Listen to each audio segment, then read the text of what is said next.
ओम नमः शिवाय। पौराणिक ग्रंथों के अनुसार सोमवार व्रत का हिंदू धर्म में बहुत बड़ा महत्व है।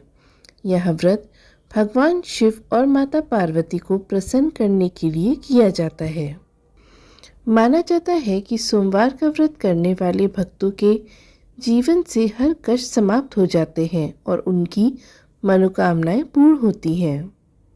सोमवार के व्रत 3 तरह के होते हैं: सामान्य सोमवार, प्रदोष सोमवार और 16 सोमवार। तीनों ही प्रकार के व्रत अत्यंत फलदायी हैं। इस व्रत को कोई भी कर सकता है। अविवाहित कन्या सुंदर वर के लिए इस व्रत को करती हैं। विवाहित औरतें अपने लंबे और सुखी वैवाहिक जीवन के लिए इस व्रत को करती हैं। पुरुष इस व्रत को इसलिए करते हैं ताकि सुखी और शांतिपूर्ण जीवन बिता सकें। सोमवार व्रत कथा कुछ इस प्रकार है। एक समय की बात है, किसी नगर में एक साहूकार रहता था। उनके घर में धन की कोई कमी नहीं थी, लेकिन उसकी कोई संतान नहीं थी। इस कारण वह बहुत दुखी था। पुत्र प्राप्ति के लिए वो हर सोमवार व्रत रखता और पूरी श्रद्धा के साथ शिव मंदिर जाकर भगवान शिव और पार्वती माँ की पूजा करता था। उसकी भक्ति देखकर एक दिन माँ पार्वती प्रसन्न हो गई और भगवान शिव से उस साहूकार की मनोकामना पूर्ण करने का आग्रह किया।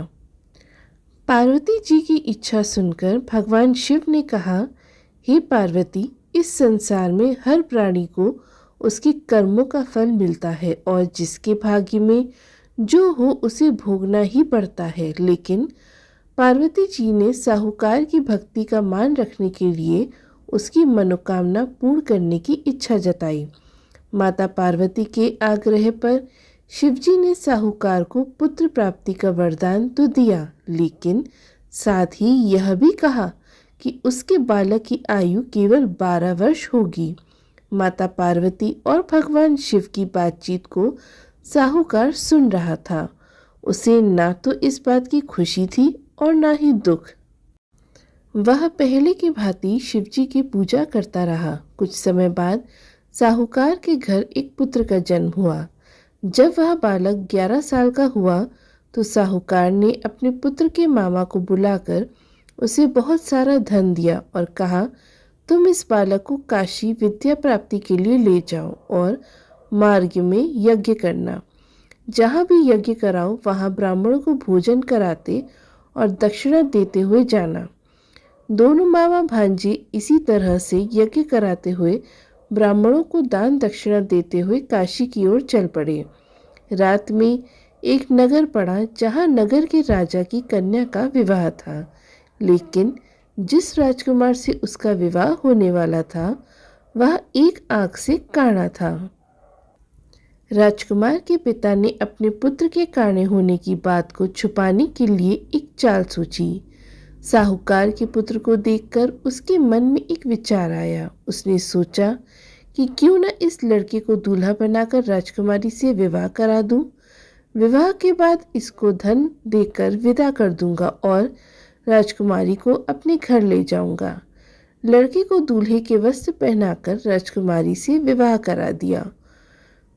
लेकिन साहूकार का पुत्र ईमानदार था। उसे यह बात न्याय संगत नहीं लगी। उसने अवसर पाकर राजकुमारी की चुन्नी के पल्ले पर लिखा कि तुम्हारा विवाह तो मेरे साथ हुआ है, लेकिन जिस राजकुमार के संग तुम्हें भेजा जाएगा वह एक आंख से काना है। मैं तो काशी पढ़ने जा रहा हूँ। जब राजकुमारी ने चुन्नी पर लिखी बातें पढ़ी तो उसने अपने माता पिता को यह बात बताई। राजा ने अपनी पुत्री को विदा नहीं किया, जिससे बारात वापस चली गई। दूसरी ओर साहूकार का लड़का अपने मामा के साथ काशी पहुंचा और वहां जाकर उन्होंने यज्ञ किया। जिस दिन लड़के की आयु 12 साल हुई उसी दिन यज्ञ रखा गया। लड़के ने अपने मामा से कहा, मेरी तबीयत कुछ ठीक नहीं है। मामा ने कहा, तुम अंदर जाकर सो जाओ। शिवजी के वरदान के अनुसार कुछ ही देर में उस बालक के प्राण निकल गए। मृत भांजे को देखकर उसके मामा ने विलाप शुरू कर दिया।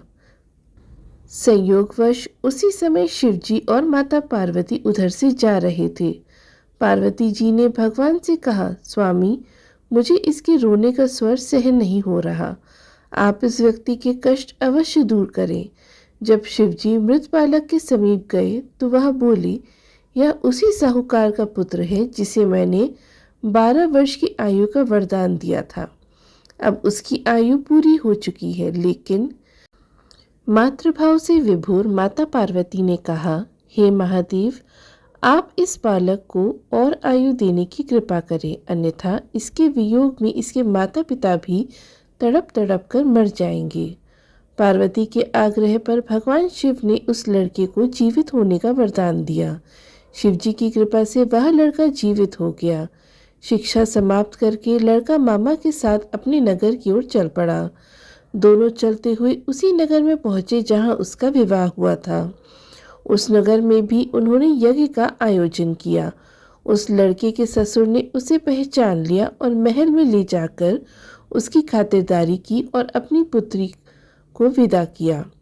उधर साहूकार और उनकी पत्नी भूखे प्यासे रहकर बेटे की प्रतीक्षा कर रहे थे। उन्होंने प्रण कर रखा था कि यदि उन्हें अपने बेटे की मृत्यु का समाचार मिला तो वह भी प्राण त्याग देंगे, परंतु बेटे के जीवित होने का समाचार पाकर वह बेहद प्रसन्न हुए। उसी रात भगवान शिव ने व्यापारी के सपने में आकर कहा कि मैंने तेरे सोमवार के व्रत करने और व्रत कथा सुनने से प्रसन्न होकर तेरे पुत्र को लंबी आयु प्रदान की है।